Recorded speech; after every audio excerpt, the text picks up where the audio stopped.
Okay, no problem. It's just, as I think you mentioned before, firstly, thanks very much for having me on this Zoom this morning. I appreciate having the opportunity to talk to everyone. Yeah, I'm obviously from New Zealand. As I heard you say before about Japan, in Japan I have had a translator as well, so it was a matter of, do I talk for one sentence and let you translate, or we continue on? But it sounds like we're all pretty good. So again, if I'm not making sense or I'm talking too fast, just yell out and I'll slow down, or we can translate from there. But yeah, again, thanks very much for having me on board. I'm from New Zealand. Grew up playing rugby. Had a family that were fully involved with rugby and loved it. I think I started playing rugby when I was 4. Had 2 older brothers, so joined the local rugby club, tagged along with my brothers, and then ended up getting out there pretty early in my life. So I started playing rugby when I was 4, and then I finished playing rugby when I was 35. So 31 years of playing the game that I love.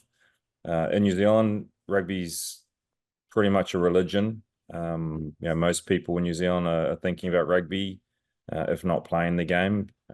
Yes, there is other sports as well, with soccer and cricket and tennis and things like that, but rugby's the national game, and so everyone that grows up in New Zealand's, as I said, either watching it or playing it or know quite a bit about it, and to the point where everyone wants to give you their opinion on how well you're playing, or what the team's doing, or what they need to know. You go to the shop on the corner, and you go there to get a drink, and the guy behind the counter is literally telling you how to play the game and how you need to be better. So it's one of those things that it's sort of engrossed in our veins and what we do. I was lucky enough to play professional rugby from the age of 18, for our local province, and then moved forward and played professional rugby at the Super Rugby level as well. So played for, I think, all but one Super Rugby franchise in New Zealand. I think there's a word for that, but I don't need to bother you guys around that word. But was lucky enough to, at the end, represent my country and play for the All Blacks, something that every child wants to do, and in New Zealand, and put on the black jersey with the silver fern. So I did that in 2002. I played 1 year with the All Blacks.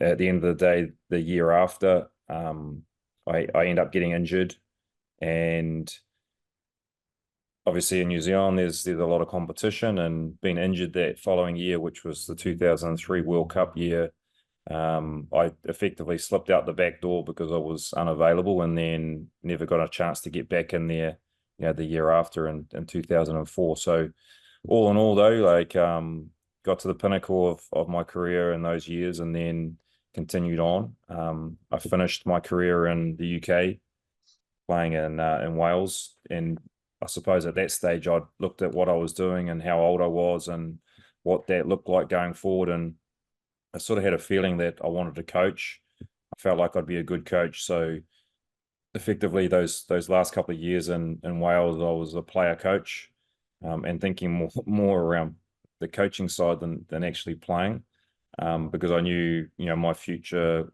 rested in being a coach. So after I finished in Wales, I went back to New Zealand and coached straight away. So I went from player to coach within a year, and I was the assistant coach in my province, which was Hawke's Bay Magpies, who play in the NPC, which is the National Provincial Championship. So I spent 5 years there, coaching at home, and initially in those first years, I was a little older, but as a first year coach, there was a lot of guys that I'd actually played rugby with in that provincial team. And so those first couple of years were pretty tough around my coaching and the expectation on me, because I actually wanted to prove the point that I could coach and I had the knowledge. I sort of fell into the trap that I was more of a directive coach, where I was telling the players what to do just about any part of the game. And if you talk to a lot of coaches, the good coaches around the world, doesn't matter what sport it is, they they'll tell you that the player's voice and the players need to be able to lead. They need to have their own ideas, and they need to be able to push those on to other players. Whereas I sort of fell in the trap that I was trying to prove my point that I could coach as a young coach. I recognized that after a year or two, and then worked into more player-led type. Like I'd obviously do the homework and understand the game and push through those things, but enabled more of a voice from the players. And to be fair, a lot of the players I had were Super Rugby players as well. So, they were quality guys that had a lot of information and knowledge. But then I sort of went into that and I became that type of coach. Then I had an opportunity to go to Japan as a head coach with Honda. So all the clubs in Japan are company owned. So Honda the car, you got Toyota the car. I mean, there's Panasonic, in terms of technology, like they're all company based. So a lot of the players within those teams are rugby players, come out of the university system, but effectively work for the company and then play rugby on the side of it. So I end up having to go back to being a little bit more directive with some of those players. We also had foreigners that would come in as well from around the world, and they bolstered those teams. And that's similar to the MLR. We have the American-based guys that have come through the system. Admittedly, probably started playing the game later, but we also have the foreigners that come in and bolster the team. And as much as they lead the way with our team, the benefit of having those guys is the 24/7 in and around the environment that those guys are leading the way at training, they're leading the way in the gym, they're leading the way with their recovery and their prehab and rehab. So they push a lot of those things on to the younger players, but also the domestic guys that need to know and understand what's required to be playing at the top level. So my time in Japan dealing with the Japanese boys and the foreigners led me to this position here with Legion. And the opportunity came up. I'm in my third season now with Legion, but the opportunity came up, and we looked at it as a family, and we thought, well, this is going to be awesome for us to do as a family. Go to America, go to probably one of the better cities in this country, in San Diego. The game of rugby in the MLR is growing, so it's going to be exciting to get amongst a competition that's growing and getting more eyes on it and more excitement around it. And as I said, we've had 2 years in this job. We've made big gains, I think, not only in the way that we play the game and how we represent ourselves in the competition, but also in the community, in the schools, and obviously trying to grow the game in this country is the biggest battle, because of so many other sports, so many big sports where kids are looking at, the big prize money around how much they can make from playing in the NBA or in the NFL or whatever league you look at. Rugby is not quite there at the moment. So we're doing everything we can to grow the game, get more people coming to the game, because you get them to see the game and they'll fall in love with the game. So if we can get people along to watch the game, then they're going to fall in love with it. Their kids are going to start playing the game. And I think and as you all know, it's a beautiful game, and the more you're involved with it, the more you love it, the more you understand it, and therefore getting more people to be playing it. And the escalation of this game will be huge, I think, going forward. So for us, we're doing everything we can in our community. We're providing clinics and coaching groups. We're setting up game day activations before our game, so people get a feel of what that game looks like, and it's our job to encourage them to play the game, even to the point where there's a lot of kids out there, both girls and boys, that can play rugby as well as the sport that they're already playing. So if you look at a lot of the football players that are coming through, they're playing that in the one season, and we're in the opposite season. So we like to, especially in New Zealand, and I suppose a lot of other countries, multiple sports is going to help with that athlete in those earlier years. Whether they're playing tennis or cricket in New Zealand, that hand-eye coordination. If it's basketball, hand-eye coordination as well, and a lot of those things transfer over to rugby. So to be able to play dual sports as you're growing, I think is an advantage. And then there's going to come to a point where you have to specialize in the sport to be able to be a professional in it anyway. The other big factor of rugby that we love and we try and put on to the people is just the safety of it. You hear about horror stories in football where, they're leading with their head and, they're throwing their bodies in places that they shouldn't. So a lot of us and what we do is about safety first and making sure that, players' heads are looked after, they're in behind certain situations, they're not getting knocked about. And what we're finding is that a lot of the parents, especially here in America, are loving that aspect that we're actually looking after the kids and we're putting safety first. And as long as they're learning and they're understanding why we're doing it, then they're getting out there and they're loving the game. So San Diego in itself is probably has the biggest growth in the country around kids playing rugby, and the amount of kids turning up to our clinics is a testament of that. And we're just really pleased with where we are in that space around our community and what we're doing for the game. It's still in its infancy. It's still growing in this country, but as I said before, if we can grow our pond a little bigger, we get more eyes on it. If we are performing at the MLR level for Legion, then we're getting eyes on it. And the more eyes we get on the game, the better it is for this country. And I know I'm talking a lot here, so I'm sorry for going on about this, but I'm passionate about the game of rugby in general, but I'm passionate about the growth of the game in this country and where it's going, to the point where obviously to pick up the World Cup in 2031 is huge. 2031, 2033, men's, women's respectively. So there's some good things happening here, and there's some good people and behind the scenes that are enabling this sport to go ahead in this country. So excitement all around what that looks like going forward, but there's a lot of work to do between now and then to get not only the level of players up slightly to compete with the rest of the world, but obviously the growth from the lower levels with the kids. And you look at 2031, it's still a fair few years away. So it's effectively those kids that are playing in the under 18 bracket, under 20 bracket are going to be the ones that are going to be seen at that World Cup. So there's a huge push around that age and that bracket for those kids at the moment. And the good thing, the last thing from me is in terms of this is the good thing is that a lot of those kids that are playing in that under 18, under 20 age group here in this country at the moment are the ones that have actually started playing the game early. So they're the ones that started when they're 5 and 6 and 7, similar age to my son. And I know he's been here the last 2 years, and his age group of friends, they all started the game very early. Well, 80% of them. Whereas if you look at 10 years ago, 15 years ago, kids were only starting to play the game as a last resort. And it's where they've got through high school and they've found that they haven't quite made it as a basketball player or a football player. And then they go, okay, let's think, oh, okay, we've got rugby as a backup. But now rugby is not a backup. It's a viable pathway. And as a professional in this country, it's definitely growing, but it's an option. So that's good in itself that kids are starting earlier.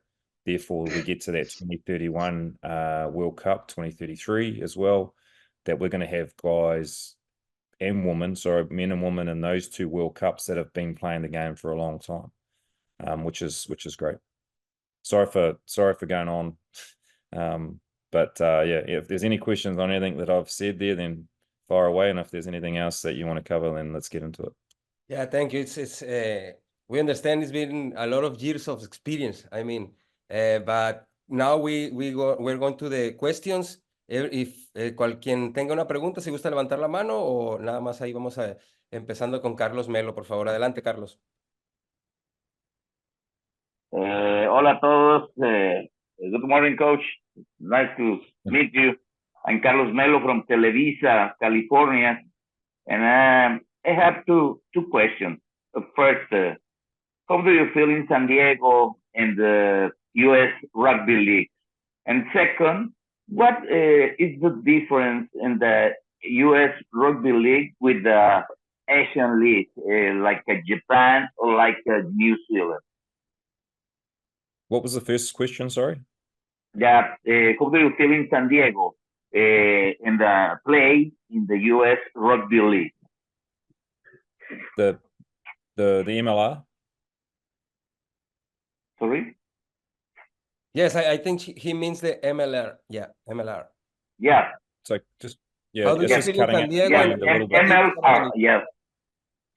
And what was the start of the question? Sorry. How do you feel play in United States, the rugby? Yeah, sorry, it's cutting out a little bit there. Sí, yes. So do you want to ask me that question again? ¿Me puedes decir la pregunta si gustas, Carlos? No, ¿cómo se siente en San Diego jugando en la Liga de los Estados Unidos? Nada más, es todo. Yeah. How do you How feel do in you San feel Diego? play in San Diego? Yeah, playing in the MLR, in the Major League Rugby. In San Diego. The Legion. Yeah, with the Liga. Yes. Yeah, I mean, for me, it's, as I said, going to my third year. Yeah, we had our teething problems in the first year, for me especially, just understanding how the competition runs. But that first year we got under our belt, we built a really strong team last year. I think obviously the Legion is one of the founding teams, so you know that we're going into our 7th season. They've probably had their ups and downs in terms of their performance. You know, they've been in finals, but haven't won those finals, and obviously for me last season we were in that same boat. Yeah, I love being here. I think within the MLR, Legion is perceived as one of the stronger teams because of the foundation that's been put in.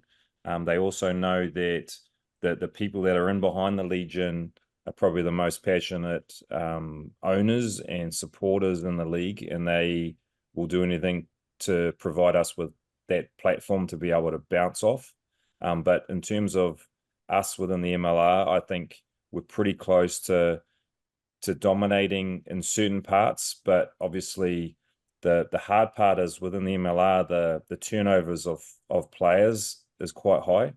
So if we look at our team from last year, we had 20 players leave us for a number of reasons. Guys that were in the squad that didn't get a lot of game time, as well as some of our foreign players actually picked up big contracts playing professional rugby in other countries. So it's, you know, people talk about bittersweet in terms of having those players take off, but for me it's sort of bitter because they were some of our best players.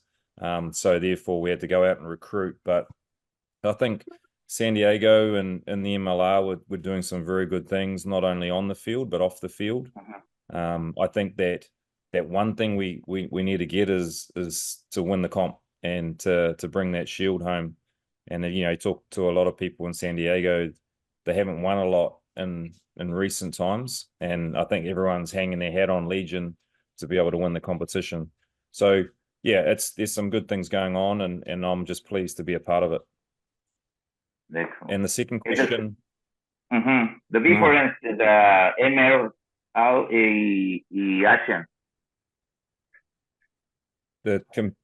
The difference between, I think, the MLR and other competitions in the world, like I said before around Japan, there's quite a similarity around the types of players.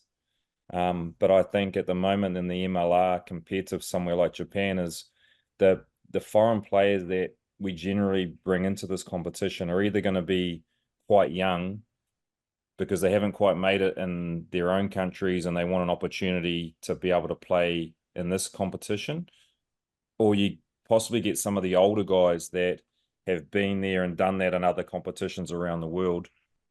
Guys like Nonu, who's obviously played 100 tests for the All Blacks. He's been there, done that around the world, but he came here a few years ago. He loved it. He loved the environment, what this competition was about, and has put his hand up to help and be a part of it. So I think that the foreign players is a massive difference. We've either got young guys or older guys. There's not a lot of middle stream aged quality professionals coming to this competition, and I think, to be honest, it's due to the money. It's due to the salary cap and the money involved, where, you know, other competitions around the world are paying their players pretty significant amounts. So I think that will come in time with, as I said, more eyes on the game, the growth of the game, possibly a big provider like a TV rights deal. You get more eyes on it through TV, and therefore more money can be brought into the game. But it is where it is at the moment because of the nature of the sport in this country, and it's going to grow.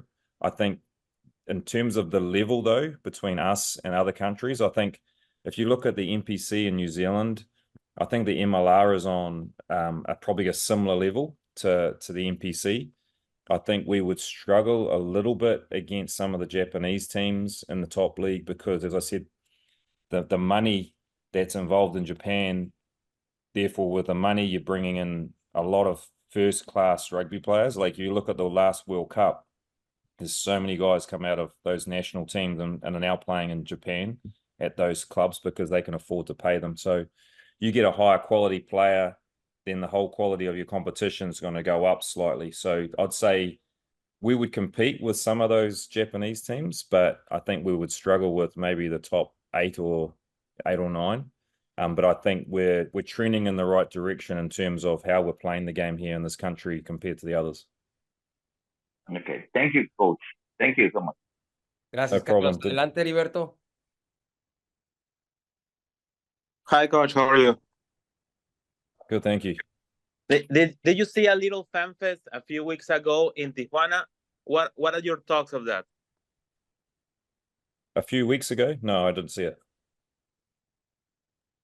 There was a little fan fest of Legion. It was a watch in some party. restaurant. Oh, I'm sorry, Danny. We had a watch party at TGI Fridays. Guillermo and Roberto organized, the Cuervos from Tijuana Rugby League organized a watch party. Our first watch party in Tijuana, I think, in that form. I think there was over 40 people at the watch party. Men, women, children, passed out T-shirts, hats, and yeah, they're going to do it again this Sunday. So nice. we have that started now, and thanks to the support of the Cuervos from Tijuana. That's brilliant. We try and obviously on our home games, we try and encourage people to come down to Snapdragon and be a part of the fan support on ground. But when we play our away games, we generally try and throw watch parties out and around San Diego to again generate that interest, make it somewhere viable for people to go along and support us. And I think that in itself has been great for us. And by the sounds of it, you guys are doing it down there as well, which is awesome. I think, as I said probably 10 minutes ago, the more people that can sit down and watch a game and be involved in a game, like you're going to hook those people pretty quickly because of the nature of the game. Like it's so continuous, it's high speed, the ball's moving a lot. There's no, timeouts as such for offense to come on and defense to go off. Like it's the same players. And the other good thing about rugby, I suppose, especially for parents, is like anyone can play the game, like males and females, but you get your bigger, heavier set kids that obviously find a position. If you got the kids that are fast and they move around, and guys that have the skill set. So there's a position for everyone in the game of rugby, which is great. And that's where we get those families involved with the game. Thank you so much, coach. ¿Sí era sobre eso, Heriberto? Sí, de cómo veía el fan. Excelente. Excelente, gracias. Adelante, Ricardo, por favor.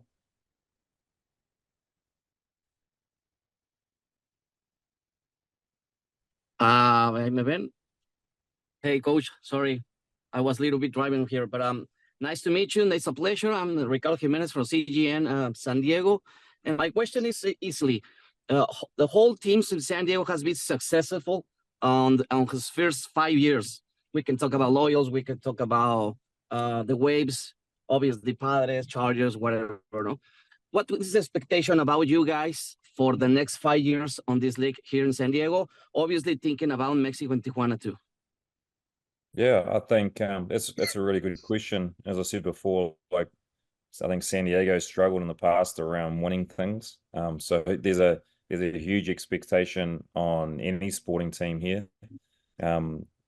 Maybe not as much as us because of the reason that people don't know a whole lot about rugby, which was what we're trying to change. But within the rugby circles, within what we're trying to do, I think, long-term plan is to be successful on and off the field. I think on fields, the success means us winning the competition. And, we're doing everything we can at the moment within our powers to be the best team in the comp. There's a lot of very strong teams this year and good players that are coming in and joining those teams as well as coaches. So it's not going to be an easy feat at all, but our challenge is to be that team that's performing week in, week out with consistency and put our hand up to be in that final late in the year.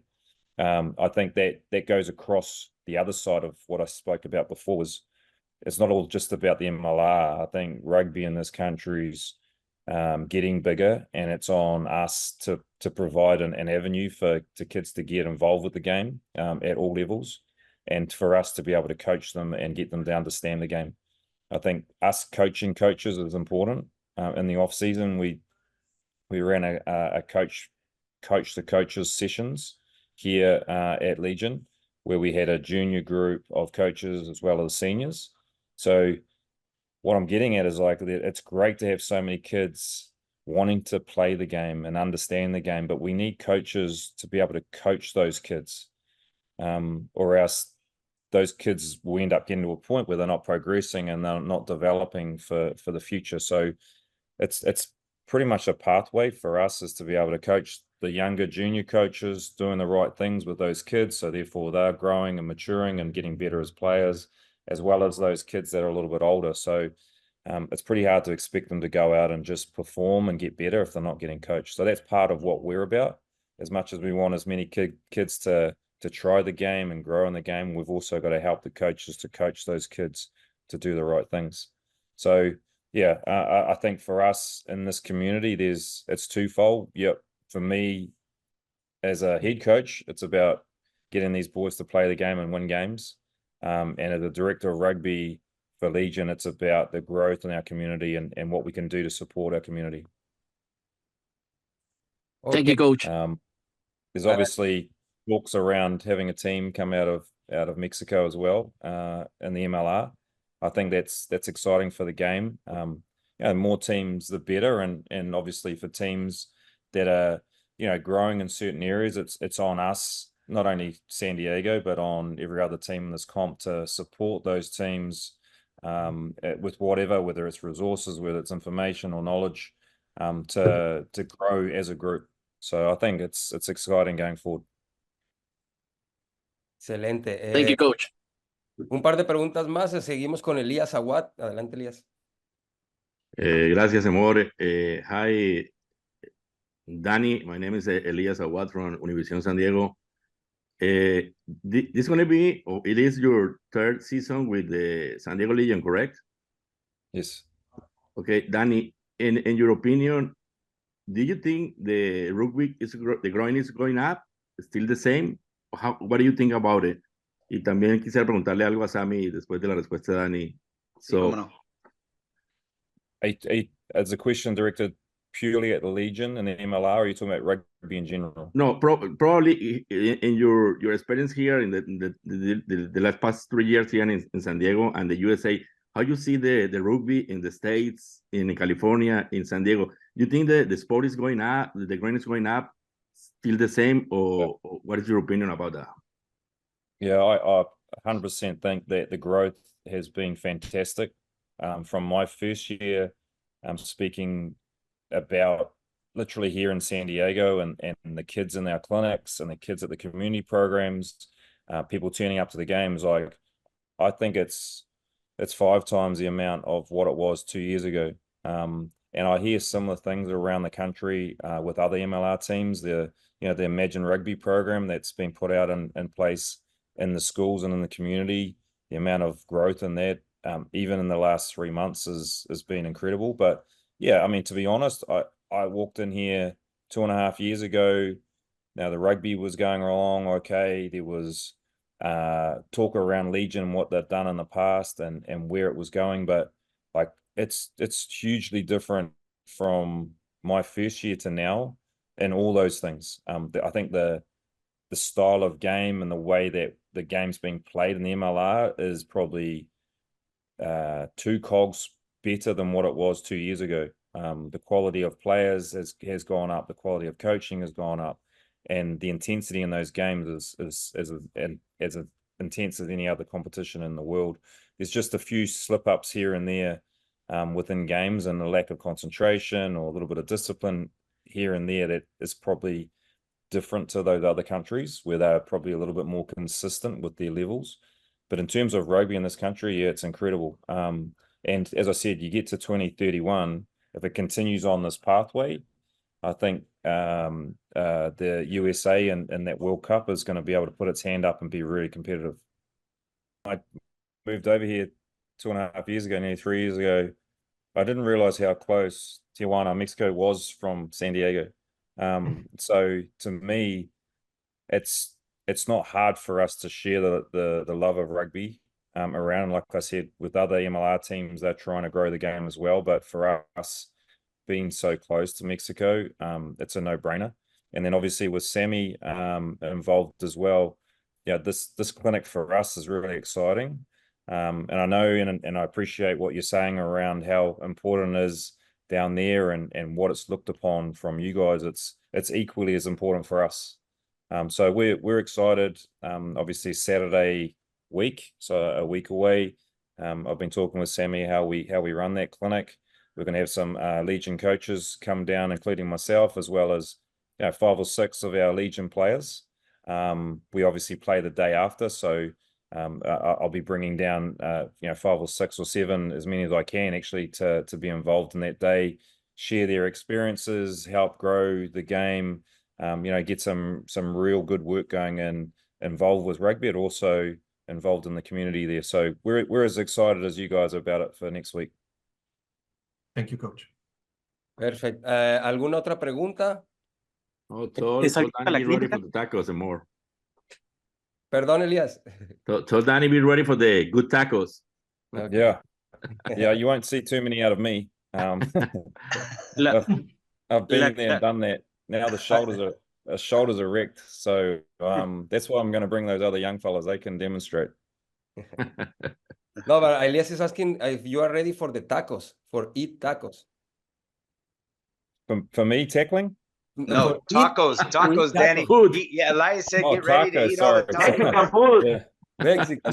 Sorry, yeah. Tacos, yeah, love it. Like in New Zealand, we don't have too many. And then Japan, obviously, there's nothing. So when I came here, it was like the best thing ever. Forget about Japan, Danny. It's going to be really different. Yeah. Sammy's already said that there's going to be some good tacos down there as well. So, yeah, looking forward to that just as much as meeting all of you guys. Creo que vienen para los tacos y el rugby va a ser secundario para ellos.